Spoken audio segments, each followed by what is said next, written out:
ચલો આવૃત બીજધારીમાં એકાંતર જનન જોઈએ. હવે એકાંતર જનનમાં શું હોય? તો જન્યુજનક અને બીજાણુજનક અવસ્થા વારાફરતી આવે. હવે આમાં પુષ્પ છે જે લિંગી પ્રજનન અંગ છે અને લિંગી પ્રજનન પુષ્પ દ્વારા થાય. હવે પુષ્પમાં કયા કયા ભાગો છે પહેલા એ જોઈ લઈએ. તો મુખ્ય 4 ચક્રો છે: વજ્ર ચક્ર, દલ ચક્ર, પુકેસર ચક્ર અને સ્ત્રીકેસર ચક્ર. કયા કયા? વજ્ર ચક્ર, દલ ચક્ર, પુકેસર ચક્ર અને સ્ત્રીકેસર ચક્ર. આકૃતિમાં બતાવીએ.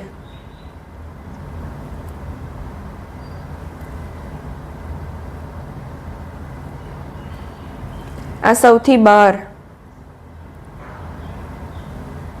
ગ્રીન કલરમાં દેખાય છે એ શું છે? વજ્ર ચક્ર. આ કલરફુલ પાંખડીઓ જે દેખાય છે, રંગીન ભાગ, એ શું છે? દલ ચક્ર. હવે એની અંદર 2 લિંગી ચક્રો છે, સ્ત્રીકેસર ચક્ર અને પુકેસર ચક્ર. આ જે છે ને, આ જે તમને દેખાય છે ને, એ સ્ત્રીકેસર છે અને આ જે બધા દેખાય છે એ બધા જ પુકેસર છે. હવે અત્યારે આપણને સ્ત્રીકેસર ચક્ર અને પુકેસર ચક્રની જ જરૂર છે, તો એને આપણે બહાર અલગ બતાવીએ. જો હું અહીંયા તમને આકૃતિ સાથે બતાવું છું. સૌથી પહેલા પુકેસર ચક્રની વાત કરીએ. તો આ જે તમને પુકેસર દેખાય છે એને આપણે અહીંયા બહાર કાઢીને જોઈએ કેવું દેખાશે.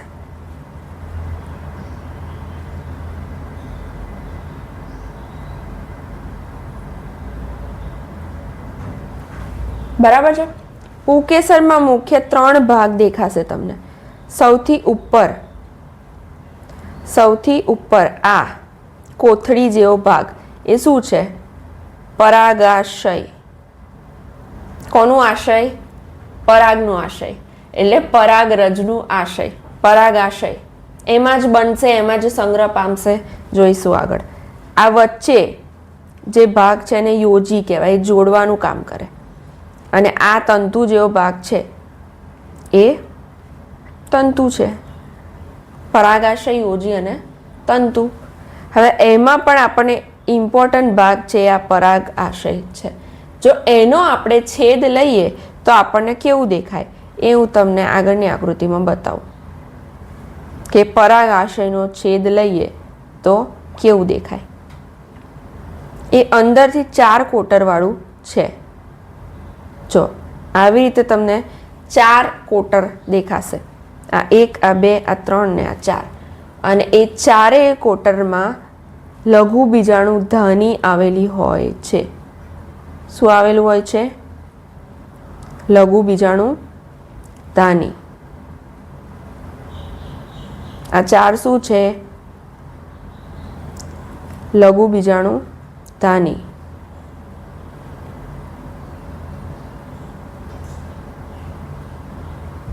આ લઘુ બીજાણુ ધાનીની અંદર શું હોય? લઘુ બીજાણુ માતૃકોષ હોય. શું હોય? લઘુ બીજાણુ માતૃકોષ. આ જે મેં તમને ડોટ્સ બતાવ્યા રેડ કલરથી, એ બધા શું છે? લઘુ બીજાણુ માતૃકોષ.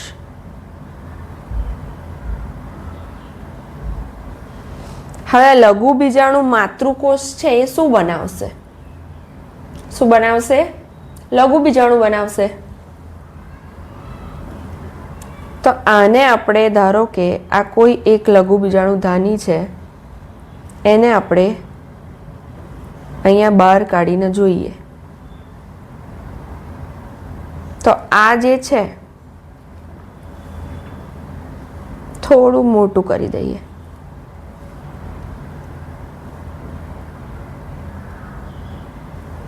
બરાબર. આ શું છે? એક લઘુ બીજાણુ ધાની આપણે બહાર કાઢીને બતાવી. એની અંદર લઘુ બીજાણુ માતૃકોષ છે. એ લઘુ બીજાણુ માતૃકોષ શું બનાવશે? લઘુ બીજાણુ બનાવશે. તો ચલો આપણે બતાવીએ. આ લઘુ બીજાણુ માતૃકોષે લઘુ બીજાણુ બનાવ્યા. ધારો કે મેં તમને ગ્રીન કલરમાં બતાવ્યા. આ શું બનાવ્યા? લઘુ બીજાણુ.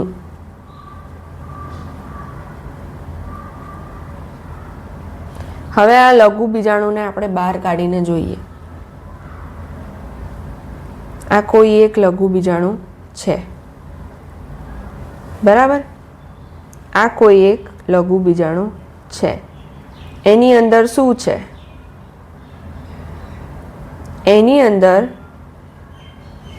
2 નરજન્યુ અને 1 નાલકોષ છે. આ 2 નરજન્યુ અને આ એક નાલકોષ. સ્માઇલી હોય એવું લાગે છે ને, 2 આંખો અને 1 મોઢું. તો જે 2 આંખો છે એ લઘુ બીજાણુ છે.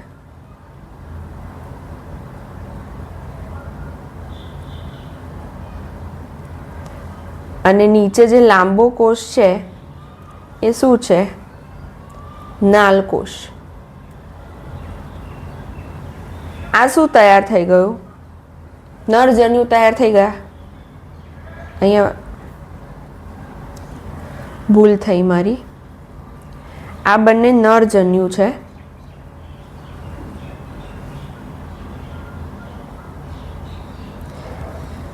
આ જે આખી રચના છે ને એ લઘુ બીજાણુ છે.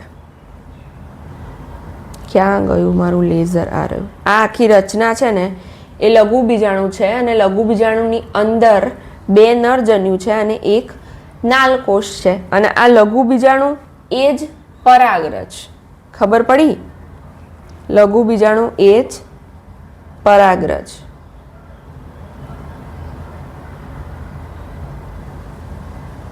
ચલો, પરાગરજ તો તૈયાર થઈ ગઈ. હવે સામે સ્ત્રી કેસરે પણ તૈયાર થવું પડશે ને. ચલો, સ્ત્રી કેસરને તૈયાર કરીએ.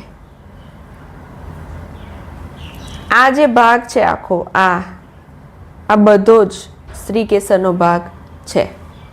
એને આપણે બહાર કાઢીને જોઈએ.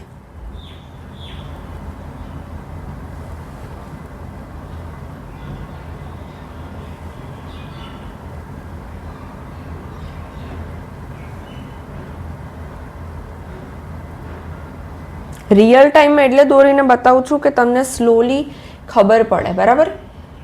જો હું ઓલરેડી આકૃતિ દોરીને લાવું તો તમે થોડા કન્ફ્યુઝ થઈ જાઓ, બરાબર છે ને? જો અહીંયા થોડું ઠીક કરી દઈએ. આ છે એ સ્ત્રી કેસર છે.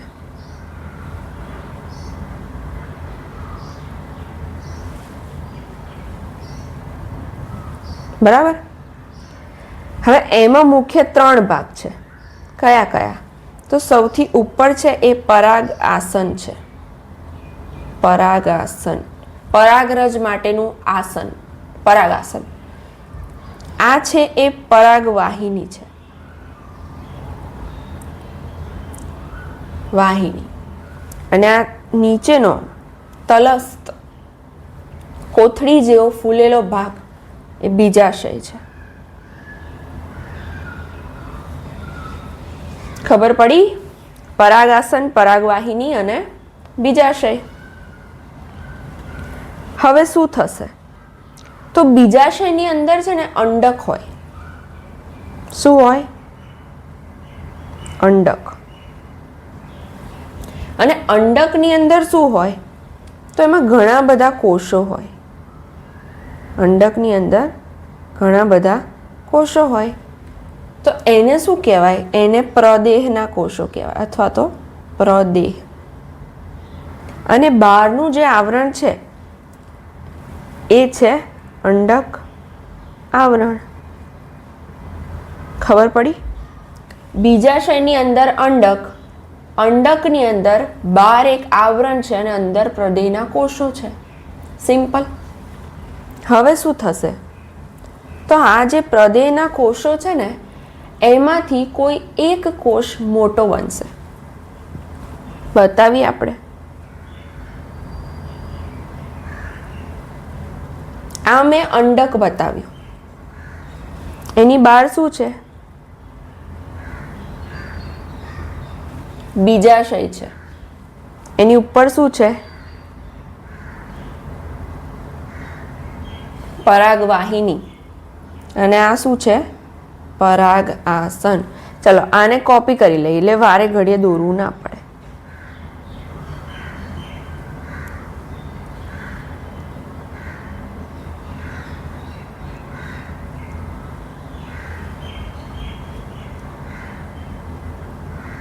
બરાબર.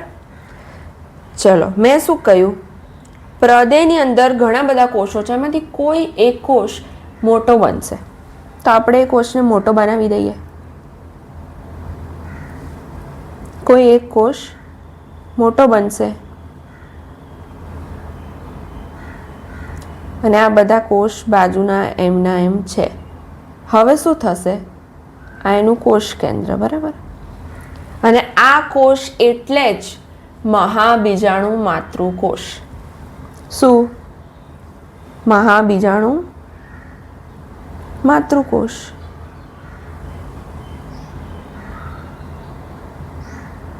એટલે એ શું બનાવશે? એ મહાબીજાણુ બનાવશે. કેવી રીતે બનાવશે? અર્ધીકરણથી બનાવશે.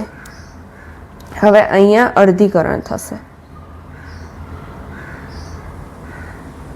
અર્ધીકરણથી મહાબીજાણુ માતૃકોષ 4 મહાબીજાણુ બનાવશે.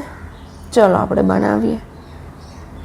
1 2 3 અને 4. 4 મહાબીજાણુ તો બને, પણ એમાંથી 3 નાશ પામે ને એક જ સક્રિય રહે. આ 4 માંથી 3 તો નાશ પામે છે, તો ચલો એને અહીંયા જ નાશ પમાડી દઈએ. આ 3 આ નાશ પામતા બતાવ્યા મેં, એટલે ચપટા. અને આ એક જે મોટો છે એ સક્રિય રહે છે. આ એનું કોષ કેન્દ્ર. બરાબર. હવે અર્ધીકરણથી જેટલા પણ કોષો બને એ કેવા હોય? એકકીય, એટલે કે n પ્રકારના. તો આ જે કોષ સક્રિય રહ્યો એ પણ n પ્રકારનો છે. યાદ રાખજો, આગળ કામ આવશે. હવે શું થશે? તો આને આપણે ફરીથી કોપી કરીએ.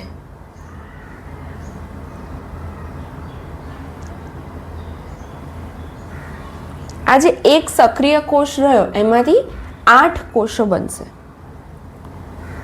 એમાં 3 કોષ ઉપર ગોઠવાશે, 3 નીચે ગોઠવાશે અને 2 કોષ કેન્દ્ર વચ્ચે ગોઠવાશે. 3 ઉપર, 3 નીચે અને 2 કોષ કેન્દ્ર વચ્ચે. ધ્યાનથી યાદ રાખજો, આ આકૃતિ તમને MCQમાં આપણે પૂછાય. જો જે 3 કોષો નીચે છે એમાંથી એને સંયુક્ત રીતે અંડ પ્રસાદન કહેવાય. અને જે 3 ઉપર છે કોષો એને પ્રતિધ્રુવીય કોષો કહેવાય.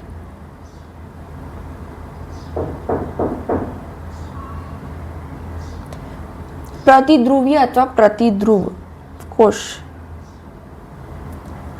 અને જે વચ્ચે છે એ 2 કોષ કેન્દ્ર છે. બરાબર. પ્રાથમિક, દ્વિકીય કોષ કેન્દ્ર. આ છે એ 2n પ્રકારનું છે. આ બંને કોષો છે ને એ જોડાઈ જશે. શું થશે? આ બંને કોષો જોડાઈ જશે અને શું બનાવશે? પ્રાથમિક ભ્રૂણપોષ કોષ. શું બનાવશે? પ્રાથમિક, પેન થોડી જાડી છે, ભ્રૂણપોષ કોષ, જેને અંગ્રેજીમાં પ્રાઇમરી એન્ડોથેલિયલ ન્યુક્લિયસ જેને અંગ્રેજીમાં પ્રાઇમરી એન્ડોસ્પર્મ ન્યુક્લિયસ, પ્રાથમિક ભ્રૂણપોષ કોષ કહેવાશે. હવે શું થશે? તો આ જે બીજા કોષ હતા એ તો એમ જ રહેશે. ચલો, અહીંયા વચ્ચેનો જે કોષ છે ને એ અંડકોષ છે. શું છે? અંડકોષ. અને બાકીના જે બે કોષ છે ને એ શું છે? સહાયક કોષ.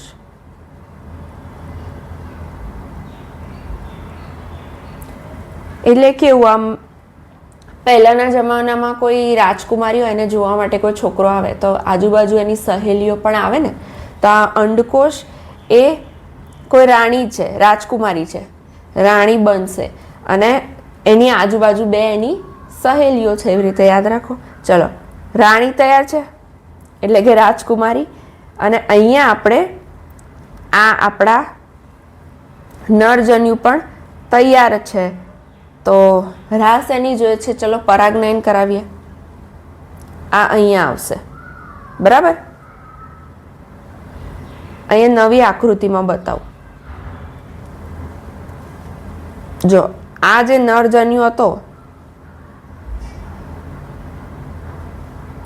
એ આની ઉપર બેસશે, પરાગ આસન ઉપર. હવે જેવો નરજન્યુ પરાગ આસન પર બેસે એ પરાગ નલિકા બનાવશે. શું બનાવશે? પરાગ નલિકા. આ પરાગ નલિકા બની અને આ બાજુથી પ્રવેશ કરશે. જે બાજુથી અંડકોષ છે ને એ બાજુથી પ્રવેશ કરશે. હવે આ અહીંયાથી પ્રવેશ કરશે એટલે એમાંના રહેલા બે નરજન્યુ પણ તો પ્રવેશ કરશે. બરાબર? અને બે નરજન્યુ બે જગ્યાએ ફલન કરશે.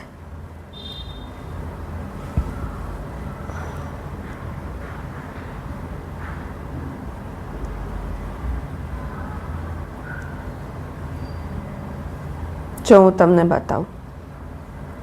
એક નરજન્યુ એ અંડકોષ સાથે જોડાશે, આ રહ્યો આ, અને બીજો નરજન્યુ એ આ પ્રાથમિક ભ્રૂણપોષ કોષ, પેન, પ્રાઇમરી એન્ડોસ્પર્મ ન્યુક્લિયસ, એની સાથે જોડાશે. એટલે શું થયું? જો અહીંયા હું તમને કહું, એક નરજન્યુ એ અંડકોષ સાથે અને બીજો નરજન્યુ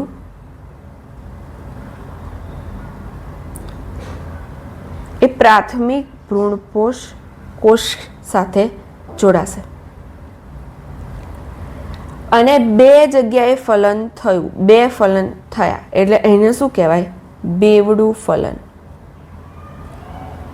અને આ બેવડું ફલન ફક્ત આવૃત બીજધારીમાં જ જોવા મળે છે. આવૃત બીજધારીનું અજોડ લક્ષણ છે. ખબર પડી બેટા? બેવડું ફલન ખાલી આમાં જ જોવા મળે. આગળ પહેલા આપણે જોયું કે અહીંયા આવું કંઈ આવ્યું હતું? નહોતું આવ્યું ને? ચલો, હવે ફલન તો થઈ ગયું, તો પછી ફલિતાંડ બનશે. ચલો આપણે નવી આકૃતિ બતાવીએ.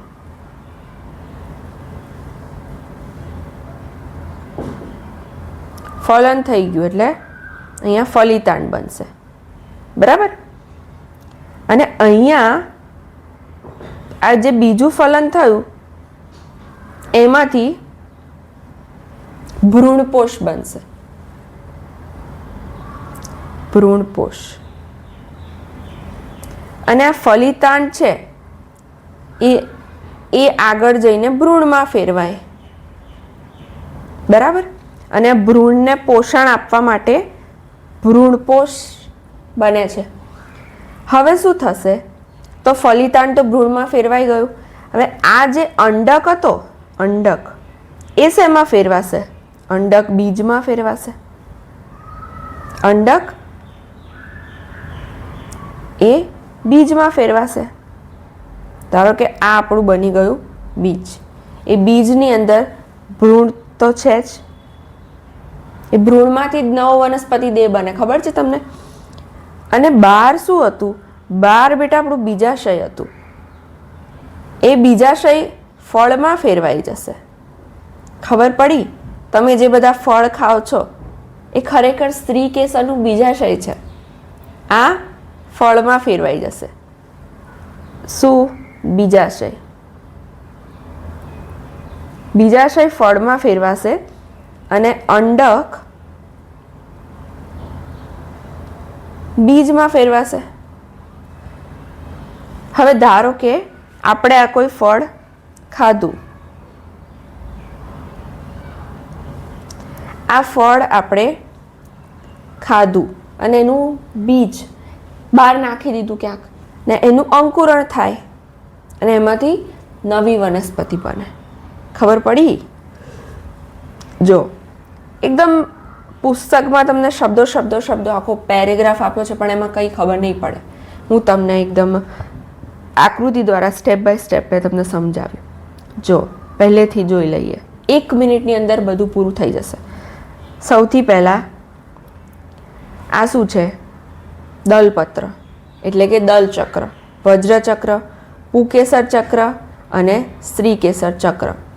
પહેલાં પુકેસર ચક્ર જોઈએ. સૌથી ઉપર પરાગાશય, વચ્ચે જોડતો ભાગ યોજી અને આ તંતુ. એમાંય પરાગાશયનો આડો છેદ લઈએ તો એમાં 4 કોટરો દેખાય. 4 કોટરમાં લઘુ બીજાણુ ધાની આવેલી હોય. આ લઘુ બીજાણુ ધાનીમાં લઘુ બીજાણુ માતૃકોષ હોય જે લઘુ બીજાણુ બનાવે. લઘુ બીજાણુમાં 2 નરજન્યુ અને 1 નાલકોષ. સ્ત્રીકેસરની વાત કરીએ. પરાગાશન, પરાગવાહિની, બીજાશય. બીજાશયને ઝૂમ કરીને જોઈએ તો બહાર તમને અંડક આવરણ દેખાય ને અંદર પ્રદેના કોષો એ ભેગા મળીને અંડક બનાવે. હવે શું થશે? કોઈ એક કોષ મોટો બનશે, મહાબીજાણુ માતૃકોષ.